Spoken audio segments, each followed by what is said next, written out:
Hello everyone, I am Parikshit and welcome to another exciting session on Unacademy CAT-alyst. So what we are going to do in the series of sessions that we are starting from now is to pick up some very important caselets for the CAT. Caselets which have occurred multiple times in the CAT. So what we are going to do is talk about concepts which will help you to easily solve such caselets which have occurred, as I said, multiple times in the CAT. And as always, the first thing that I'm going to tell you is give me 10 seconds to ensure that I'm streaming live before we get started with today's session. Perfect. I think we are streaming live and we are good to start. So in case anyone is seeing me for the first time, I am the Quants and LRDI expert on the Unacademy platform. I have over 2 million minutes of watch time for my sessions on Unacademy.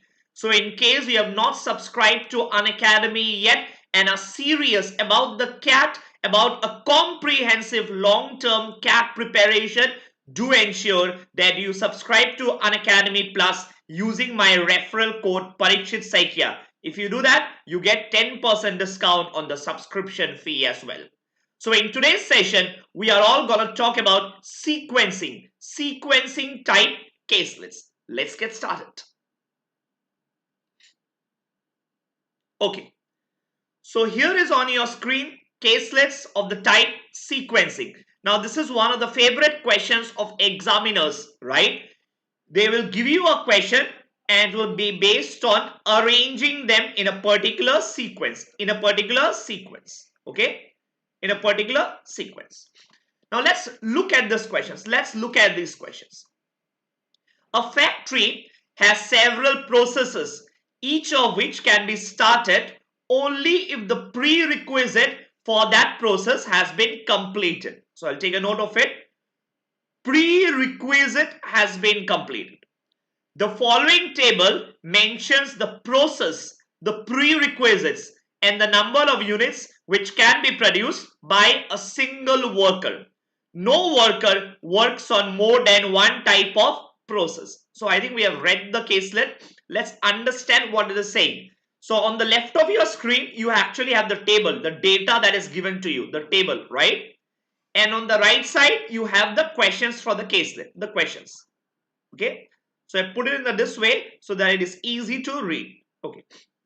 Now let's concentrate. What it is saying, there is a process. Let's say the process is A. Okay. Can you see this process A? For process A to be completed, okay, there is no prerequisite. There is absolutely no prerequisite. It means process A can start any time it wants. Similarly, C can start any time it wants. But you know what? Let's say D. Let's say E. You know what E? E can only start once both A and D are completed. E can only start once both A and D are completed. So you can imagine it to be like the output from A and D is used as an input for E. The output from A and D is used as an input for E. Similarly, if you look at I, you know what?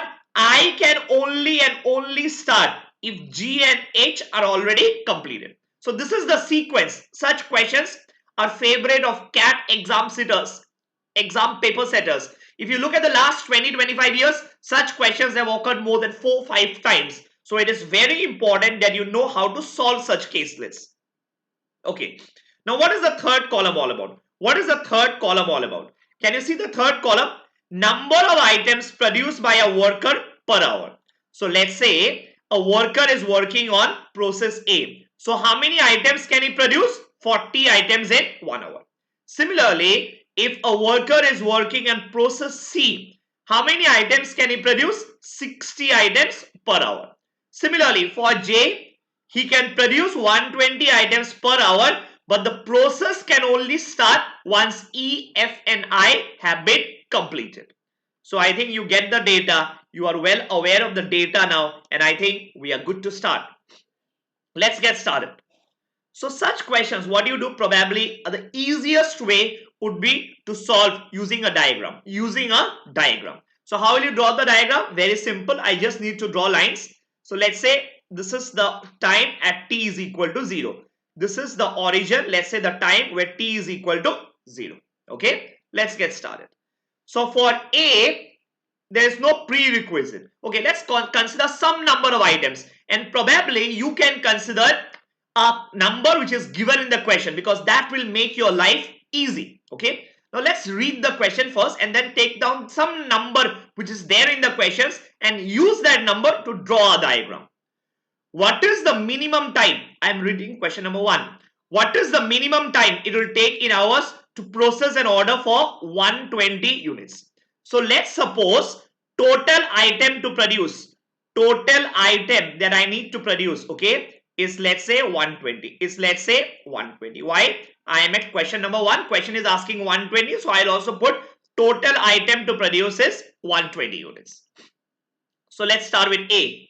A. You know what? A can start at any time. There is absolutely no prerequisite. And A, how many items of A can be produced per hour? 40. So if 40 items can be produced per hour, 120 items can be produced in 3 hours. Will you agree? 40 items in 1 hour. So 120 items in 3 hours. So let's draw a line 0 to 3. Similarly, the next line. B. B can produce 120 items per hour. And you know what? We need to produce 120 items. So that's absolutely perfect. B would take 1 hour. Next. C. C can produce 60 items per hour. And you know what? I need to produce 120 items. So C can produce 120 items in 2 hours. I hope you are getting the picture. Next, D. D can produce 60 items per hour, and we need to produce 120 items. So how many hours D would take? D would take 2 hours. 120 by 60, 2 hours. But you know what? D can only start once both B and C are completed. So when is B and C getting completed? B gets completed at the end of 1 hour. C gets completed at the end of 2 hours. It means D can only start after C is completed. Remember, everything is getting completed at the end of 2 hours. So I will take 2 hours. So this will be 2 to 4. Again, I am repeating. I need to produce total 120 items. Can you see total is 120? And for D, how many items are produced per hour? 60. So to produce 120 items, I would take 2 hours. But you know what? I cannot start from 0, because they say D can only start once B and C are completed. So when is B and C getting completed? B and C is getting completed at the end of 2 hours. At the end of 2 hours, both B and C are getting completed. So I can start from here, and from here another 2 hours. That makes it 2 to 4, 2 hours. I hope you get the point.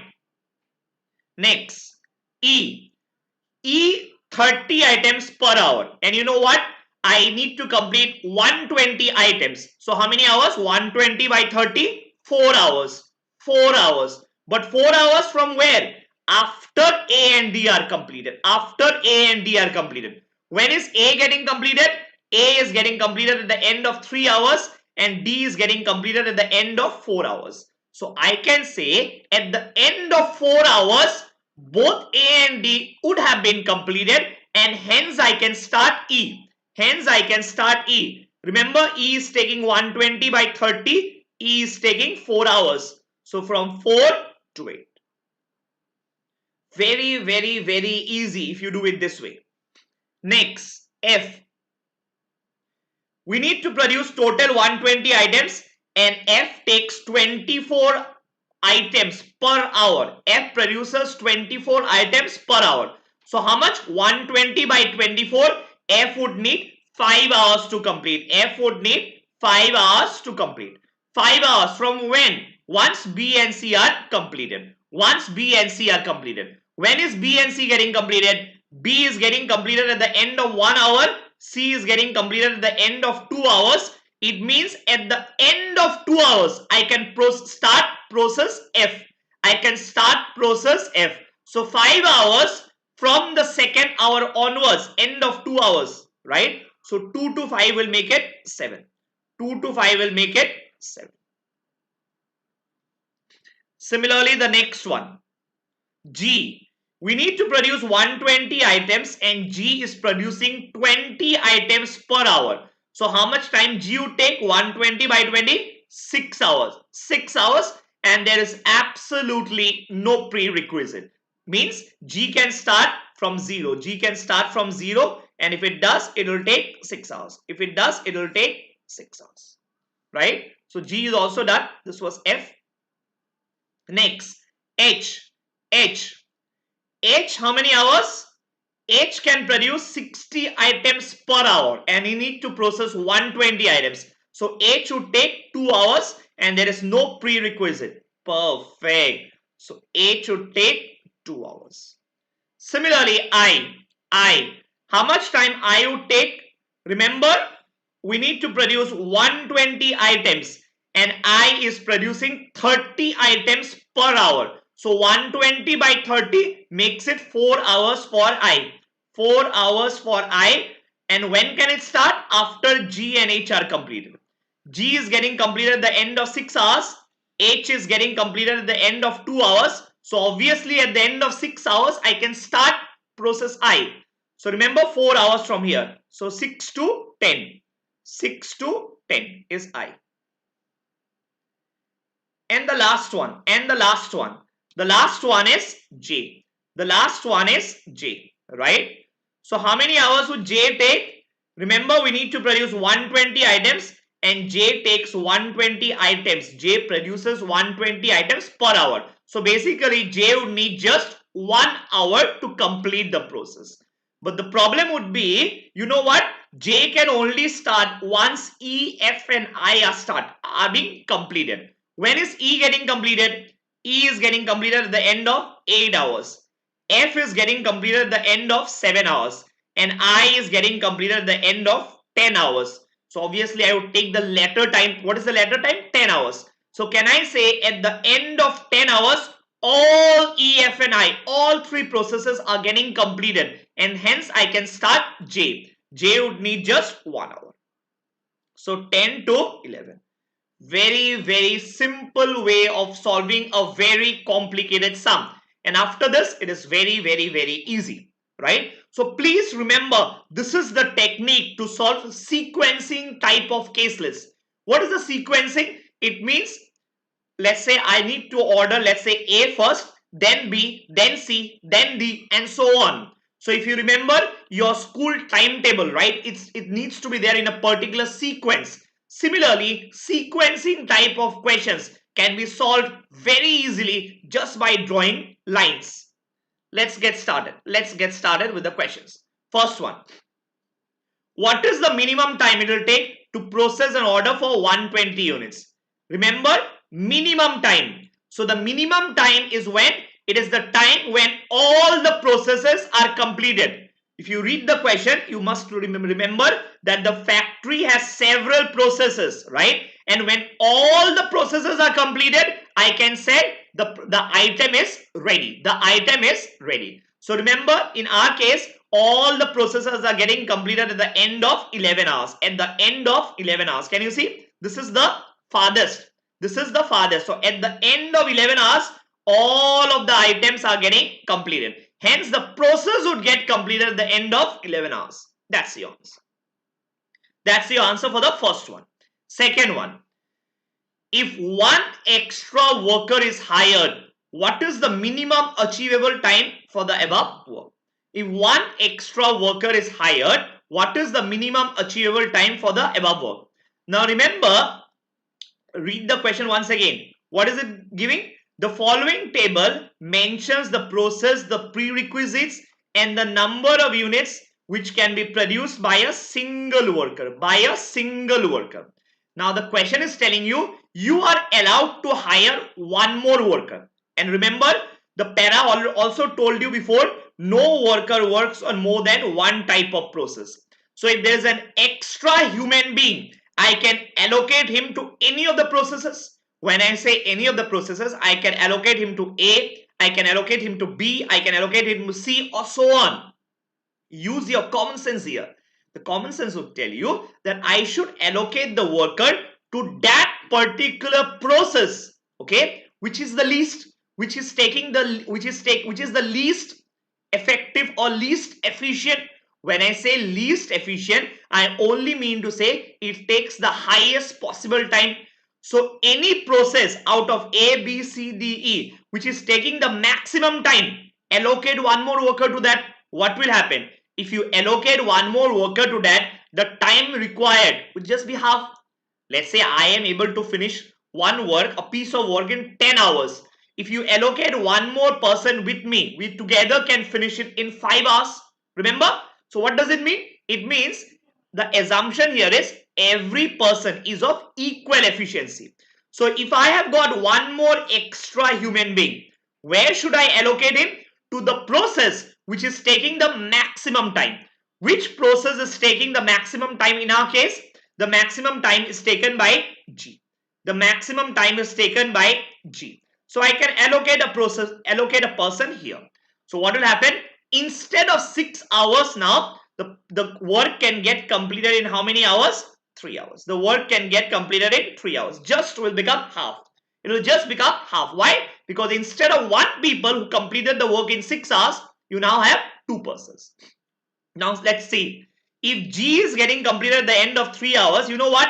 I was dependent on G. I takes 4 hours and it can start only when G and H both are completed. Now look at I. G and H, can you see this? G is getting completed at the end of 3 hours and H is getting completed at the end of 2 hours. So I can start at the end of 3 hours. I can start moment G and H both are completed. So I can start at the end of 3 hours and from here it will take 4 hours. So how much will it be? 3 to 7. 3 to 7. Yes? And the last one, J. J is dependent on I. Remember, J can start only when E, F and I, all of them are completed. So E is getting completed at the end of 8 hours. F is getting completed at the end of 7 hours. Yes? And I is getting completed at the end of 7 hours. So can I say at the end of 8 hours, all of E, F and I are getting completed. All of E, F and I are getting completed. And hence J can start at the end of 8 hours. Moment you start J, it will take 1 hour extra. So from 8, it will take 9. From 8, it will take 9. So now, at what time does the process gets completed? The process gets completed when the last process is also done. When is the last process getting over? At the end of 9 hours. So your answer is 9 hours. Got it? Remember, you cannot think it to be 10. Why? Remember, the 10 has now become 7. The 10 has now become 7. So your answer is not 10, but obviously the last one, which is 9. Which is 9. Okay. Let's look at the next one. Let's look at the next one. I'm just rubbing down whatever I've written because that was question for the previous data. That was data for previous questions, right? So I'm just rubbing it off so that we are able to focus on the new question. Okay. Let's start. Let's start. If 2 extra workers are hired, which of the following would not be an optimal allocation? Now remember, again, the concept is the same. You need to allocate the 2 human beings to the process which is causing the delay, So if you look at the answer options which were there in the CAT, G is common throughout. G is common throughout. So there is absolutely no need to check G, right? So what you only need to check is probably C, D, E and F. Let's check C. You know what? You don't have to do the entire thing. But if you check C, if you allocate someone to C, think about it. If you allocate someone to C, what will happen? The good part is the entire process will get finished early. Why? Because D is dependent on C. And if C finishes early, D will finish early. If D finishes early, E will finish early. Why? Because E is also dependent on D and so on. So this is definitely an optimal allocation and hence cannot be your answer. Question is asking not an optimal allocation. Next, check for D. D.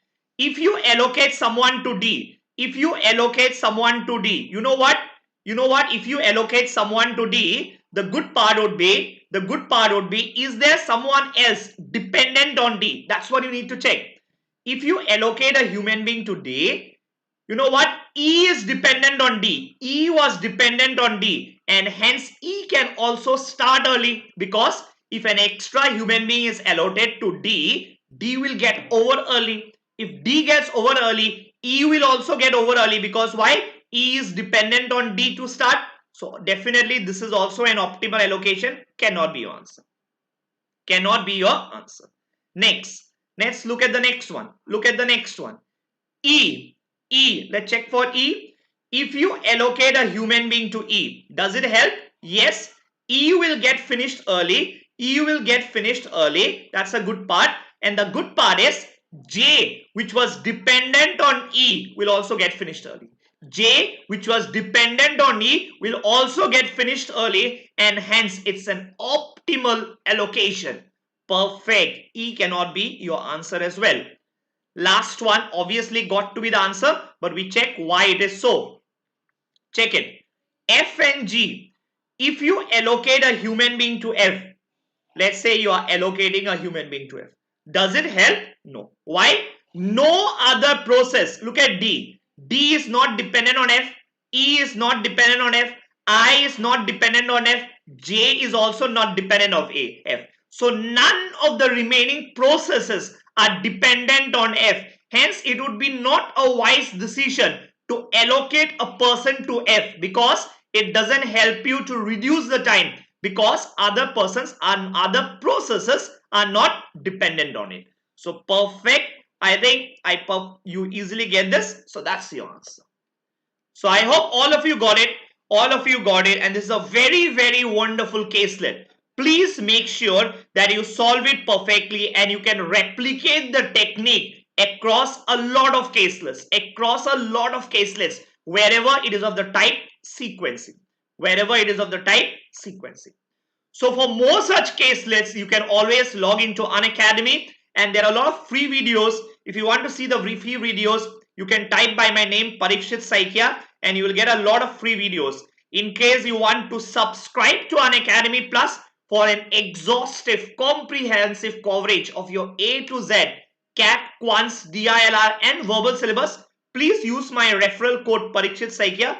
You will get 10% off on the subscription fee, and you will get access to A to Z of your CAT, Quants, DILR and verbal course.